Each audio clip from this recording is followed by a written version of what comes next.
ಕರ್ನಾಟಕ ರಾಜಕೀಯವನ್ನೇ ನಡುಗಿಸ್ತಾ ಇರುವಂತಹ ಆ ಕೋಟ್ಯಾಂತರ ರೂಪಾಯಿಗಳ ಮಹಾ ಹಗರಣದ ಸತ್ಯವೇನು?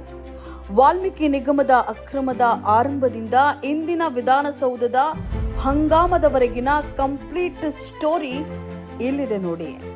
ಕಳೆದ ವರ್ಷ ಮಹರ್ಷಿ ವಾಲ್ಮೀಕಿ ಪರಿಶಿಷ್ಟ ಪಂಗಡಗಳ ಅಭಿವೃದ್ಧಿ ನಿಗಮದ ಅಧಿಕಾರಿ ಚಂದ್ರಶೇಖರನ್ ಆತ್ಮಹತ್ಯೆ ಮಾಡಿಕೊಂಡಾಗ ಈ ಹಗರಣ ಜಗತ್ತಿಗೆ ಗೊತ್ತಾಯಿತು.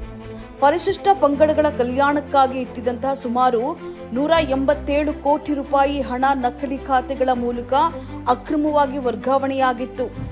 ಈ ಹಣವನ್ನ ಲೋಕಸಭಾ ಚುನಾವಣೆಗೆ ಬಳಸಲಾಗಿದೆ ಅನ್ನುವಂತಹ ಗಂಭೀರ ಆರೋಪ ಕೇಳಿ ಬಂದ ತಕ್ಷಣ ಸಚಿವ ಬಿ ನಾಗೇಂದ್ರ ರಾಜೀನಾಮೆಯನ್ನ ನೀಡಬೇಕಾಗಿ ಬಂತು.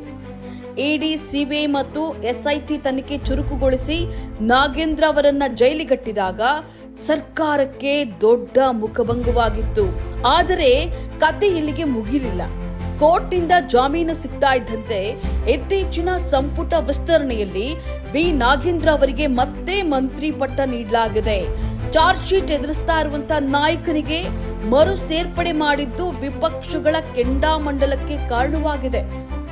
ಇದೀಗ ಇದೇ ಮಂತ್ರಿ ಮರು ಸೇರ್ಪಡೆ ಮತ್ತು ಉದ್ಯಾನವನಗಳ ಭೂಮಿ ಮಾರಾಟದ ವಿವಾದಿತ ಮಸೂದೆಯನ್ನ ವಿರೋಧಿಸಿ ಬಿಜೆಪಿ, ಜೆಡಿಎಸ್ ವಿಧಾನಸಭೆಯಲ್ಲಿ ಭಾರೀ ಧರಣಿ ನಡೆಸ್ತಾ ಇವೆ.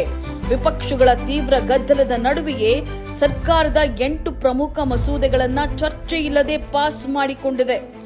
ಕೋಟ್ಯಾಂತರ ರೂಪಾಯಿ ಜನಸಾಮಾನ್ಯರ ತೆರಿಗೆ ಹಣದ ಈ ಹಗರಣದ ಬಗ್ಗೆ ನಿಮ್ಮ ಅಭಿಪ್ರಾಯವೇನು? ಕಮೆಂಟ್ ಮಾಡಿ ತಿಳಿಸಿ.